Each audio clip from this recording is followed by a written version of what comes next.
we have this week's Torah portion, and it started a new book in the Torah called Vayikra, which is translated strangely as Leviticus. You gotta watch out for translation. You have a lot of wrong things from bad translations.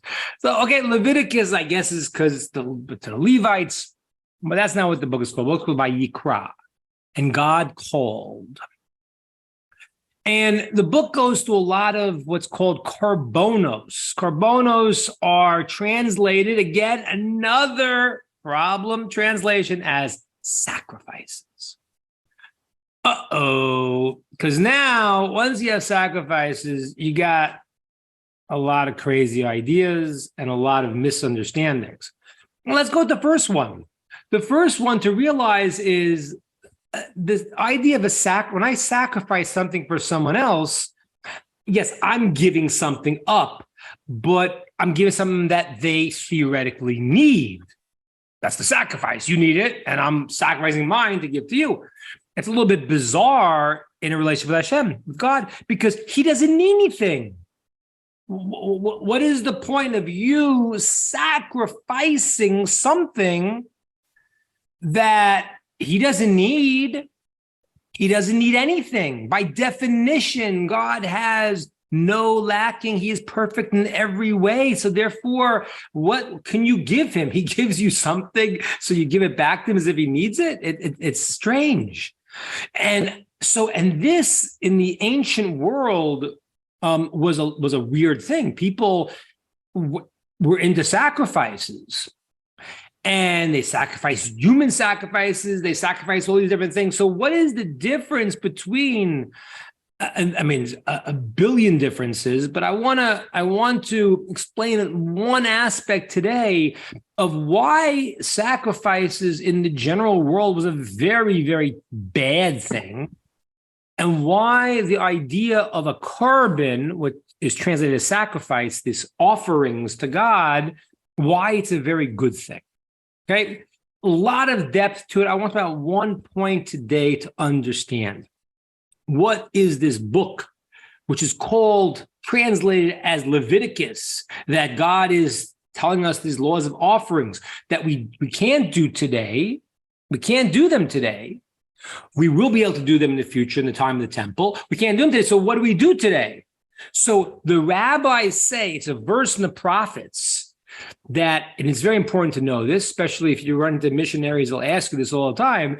And the answer is very simple. It says in the prophets, it says, we will, instead of the offerings, God now said we will do that with our lips, with our speech, with our prayer. Well, how does prayer substitute for offerings? It does, because the prophet tells us it substitutes for offerings. But how does it do that? Why would prayer to God, it seems very, very different. How is it so connected? And I want to share with you another story that we kind of mentioned a few weeks ago in something that was the hardest commandment for a compassionate person to do. An evil person likes to fight wars. They actually don't care. They'll fund wars, fight wars, keep wars going on, because they really don't care. A compassionate person, it's the hardest thing to go into fight someone else. You can't believe it. You have to, you don't want to do it. A person who's really compassionate. We talked about the story of King Shaul, who was the first king, and he was commanded to fight Amalek, which was the root of evil, and he had to fight them, and he couldn't destroy them. He couldn't do it. And what happened was he left over some aspects, the king, which he figured was the root of the nation, and some of the animals to bring an offerings to God. And when Shmuel comes to him, the prophet, he says, what hello to you, Shaul. And he says, blessed to you. I have done the word of Hashem. Now, Shaul tells Shmuel he listened to God, but he didn't. Does he think he's faking the prophet? He really believes he did what God said. And then Shmuel says, what do you mean? I hear the sounds of the sheep. What is that sound I hear? And he says the people wanted to save it over and bring his offerings to God. And then the prophet Shmuel says to Shaul, he says, does God want your offerings? Like the listening to God, is that what he wants? It is better to listen than to go and to do this. The whole thing is you're hearing and not the offering. So what is the comparison between you're not hearing and what's that going on? All right, I want to explain all these ideas. I want to explain why this book is called Vayikra, calling out. And I want to explain what this term, not sacrifice, but korban. Korban is the root of the word to bring close. How does this process of the offerings bring us close to God? And why did the great king Saul, Shaul, think he did what God wanted, and he totally didn't? And Shmuel's got to say, hey, listen, better to listen to God than to go and bring offerings. Yeah, okay. What was he thinking? So I want to start by explaining something very, very important.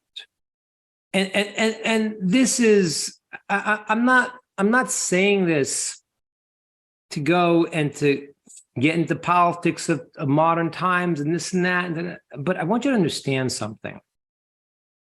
When we talk about Adam and Eve, Adam and Chava, it says, Vayeda Adam es Chava. Adam knew his wife, Chava. Very weird term. People say, oh, he knew in the biblical sense. What is that? Why is the biblical sense? Why is it called to know? Why is the act of a husband and a wife unifying? Why is that called knowing? Why is that called knowing? What is knowing? What is knowing somebody else? Well, like this. Let's say I want something and I figure that you can get it for me. But you know what? If you can get it for me, maybe some other person can get it for me also. Maybe someone else can get it for me also. It's not really about you. I don't really know you as the other person. It's that I have an objective. I want something, and I'm looking for someone who can give me what I want. So if you can deliver, good. I'm going to say it in a very coarse way. If a person goes and has a relationship with someone, but they don't really care about the other person, and the other person is something that they want to know, and they recognize the person as that person, then the other person is a convenience. People who have relations just for the physical component and there's not the person there, so it really could have been anyone. Take the same face, the same look, put on somebody else. What do they care? The idea of the knowledge is the idea that I recognize there is the other, and I want to unify with that other and become one. And that is what the text says. V'hayu lebasar echad. The male and female become one flesh. The child is the representation of the one flesh. Okay? They become one. Literally. Literally. They are able to unite in their act of connection, two people that become one, and that is expressed through having a child. That is the expression of those two people. Now, I don't want to specifically get into this, but one of the 7 Noachai laws and one of the Torah laws, it's very, very crucial, is illicit relations. That certain things don't connect. They can't connect. There has to be a unification of two people that can connect. Now, let me explain something here. And this is a very important thing because it does change a little bit with male, female, but there's variations to it. But in general, and if you look at the biology of it, you'll see the male is in the act of intimacy is the giver, and the female is the receiver. The man gives the seed, the woman takes the seed and builds the child. That is called an act of a mashpia, a giver, and a receiver. And every single interaction where you become one, with someone, there needs to be that ability. I mean, literally, it's like they have, when they want to unify two pieces, two things that go together, there has to be a lacking and a filling, that it has to be uniting. Any other situation is not a complete union, because if there is two givers or two receivers, how could they unite? The male female specifically, and the relationship that is done to a particular person in that time, is the ability to become one, because one is providing what's called the giving component, and one takes. Now, the taking is not for the purpose of taking. The taking is the purpose of giving. Let me explain what that means. If you have a person who comes home and he gives his wife flowers, okay? When a husband brings his wife flowers, he feels good. Okay, ladies, just to understand that. He starts to feel good. I had this guy once, I was counseling him, and I was trying to get him to get out of himself. He had all his complaints and this and that. I said, go buy your wife a present.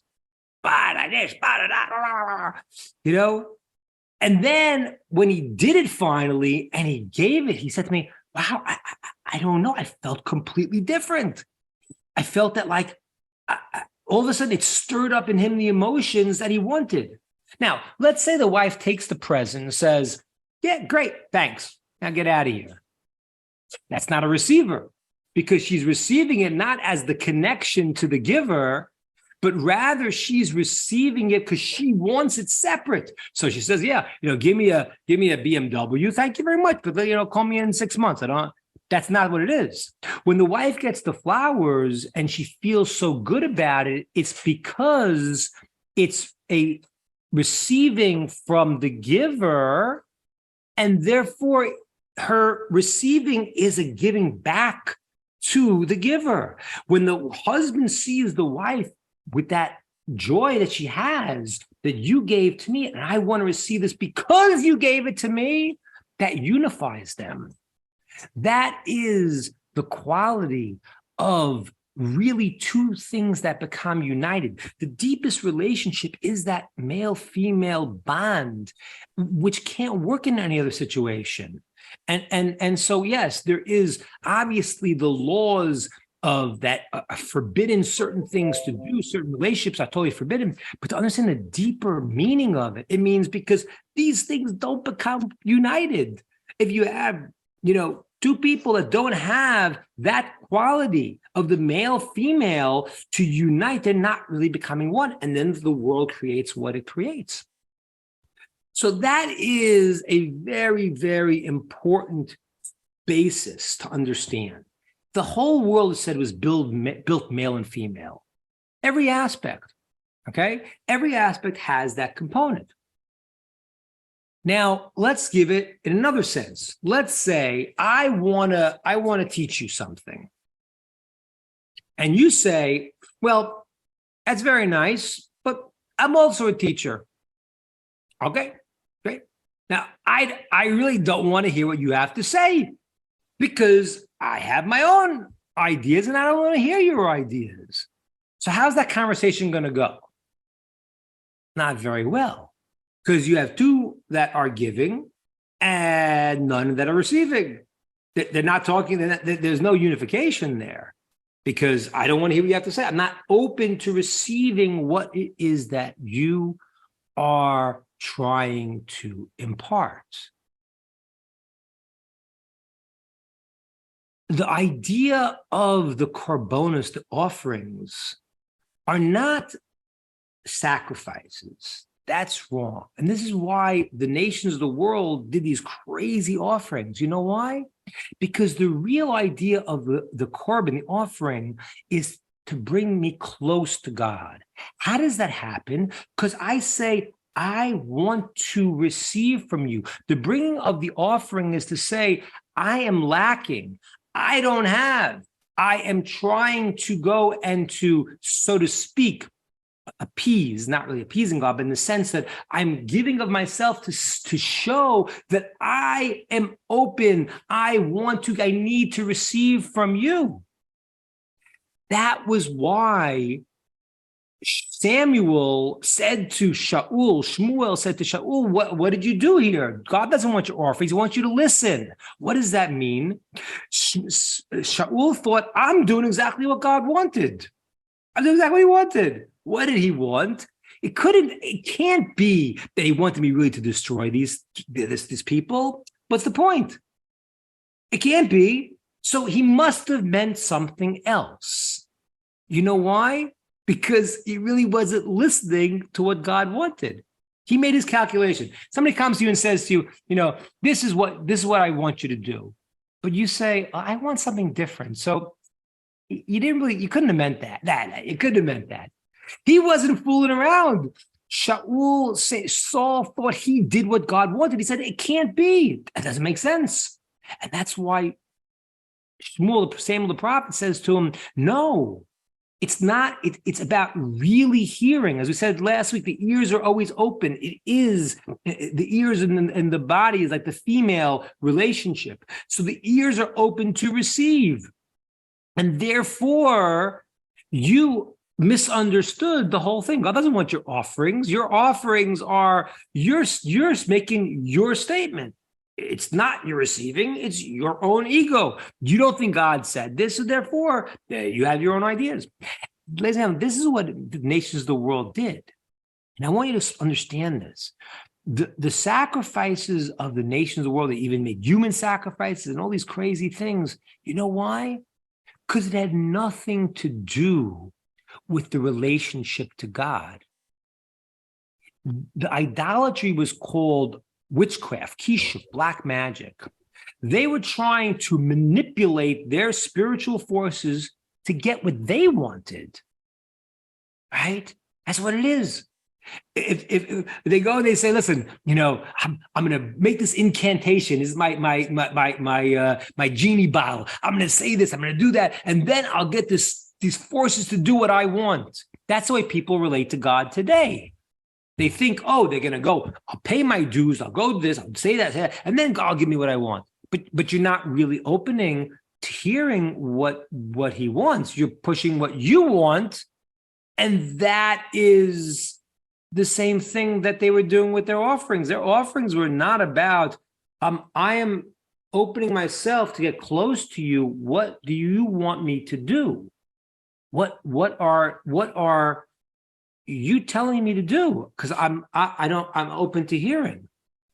That was the power of the korbanos, the offerings. They were to likarev, to bring us close to God. It was a statement of, listen, my life is what my we can't go and give our lives up, because then, unless he wants us to, because then we can't do what he wants us to do. A representation of that is to say, it's like I'm giving myself up, like this offering I'm giving, because I don't have another ability to do something unless I am open to hearing what it is you want. And that's why the book is not called Leviticus, it's called Vayikra. God called specifically to Moses to saying, I want you. It's not about somebody else. It's about this relationship. That is where we have to start from. We got to think to ourselves, when I'm saying I'm doing this, I'm doing that, so what's my objective? Why do I want that? How do I? What is it that I am trying to receive here? Am I really trying to hear what God says I should do? Is that what I'm about? And that really is, as I said, in the world today, it really is where everything goes awry, because people are not able to have a unifying relationship where when I am giving to you and you're receiving, and the receiving is giving back to me, however it is, but it's a unification. Unification means you got to be open to receive what another, if it's a teacher, if it's a spouse, what they're giving, to be able to become really unified. That is what this book of Vayikra is about. It's about the way to come close to God by realizing we're lacking. people, it's an amazing thing because we fight it all the time, but we are created in a way that we are lacking. And if you think about it, 4 hours go by, and that's why we have some Jewish fast days. When a person fasts, what happens is you really realize how fragile you are. You don't realize when your stomach is full. You don't realize it. Go 5, 6 hours, 7 hours without eating. All of a sudden, you're like, why did God create it that way? Because He's saying to us, yes, when you realize your own nature, that I've created you with this lacking, but the lacking is actually how the process starts. I want to tell you something. People ask, like they think, who, let's take male, female, who starts the relationship? So people think, very often, certainly in old school, they would say it was the man. It really isn't. It really isn't. In a couple, when the female has she has the power of called shuka, of yearning, more than the male. The male may have desire, he wants something, but the female has a yearning. That yearning is how the process starts. When she sees, wait a minute, I have this yearning, so that draws then the male energy. That's how the process works. So when God created us in a way we have lacking, when we say, wait a minute, I recognize my lacking, and now I want to be connected, that's the greatest thing in the world. That's the process. So we spend so much time trying to tell ourselves, no, we got it all together, instead of taking a minute and saying, you know what? I don't. And, that's the way you made me, God. Help me to take the next step. That is the only ability a human being has to be able to receive. Like I mentioned last week, if you think your vessel is full, you can't get anything. So the process really starts from our perspective when we realize that we are lacking. If we don't eat 5 hours, I'm crazy. So when we realize that we need everything, and that's the idea of the blessings, that we make blessings on food, the idea is to have a cognition that I actually constantly need. It's bizarre. We constantly need air. We constantly need food. We are not independent. And people like to think they are, but reality is, if you don't breathe for a couple of minutes, you can't survive. If you don't eat for a couple of days, you can't survive. You need constant ability to have intake into the world. We're made that way. It's not a bad thing. It's only a bad thing when we deny it and don't realize it. When we actually realize that human beings were created in a way that they have the lack, when you realize that you have the need, then you can be filled. It's like an amazing thing. I'll explain to you how it works with a couple. It's literally like if you imagine when a couple comes together, it's like two parts being put together. One fits into the other, but it's not arbitrary. The couple means that the lacking that one has is fulfilled with the other specifically. That's why that couple is together. That's why it's not it can't go any place. It can't just be, oh yeah, well it's this person, and well this person is married to that person, so no, that's not your perfect fit. That is the process that we have to start. The process is to go and to say to ourselves, the fact that I have lackings shouldn't depress me. It shouldn't make me think, oh, what's wrong? No. Take a second and say, wow, I'm lacking something. And that was created in a way to realize that I want a relationship with the source that is the only thing that can fill me. And that really, ladies and gentlemen, is why prayer takes the place of the offerings, right? What's the connection? Because prayer is the point where I say, I lack. And not because, and like I said to you before, not like in a relationship with a woman, the wife says, yeah, give me a BMW and go get out of here. It's not that.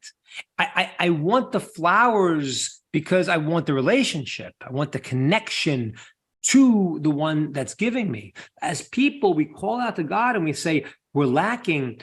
Fill us up. If it's for the purpose of ourselves and God leave us alone, that's like the idolaters who did all their crazy sacrifices. If it's really from a place of recognizing that I'm lacking, and the only thing that fulfills me is that deeper relationship I have with the source, then a person can actually make himself a vessel to be able to have that connection. And that's what this book is about. It's how to build that connection to God by realizing He is the source, and He created us with these lackings to be able to recognize them and say, okay, I'm not pushing my own trip.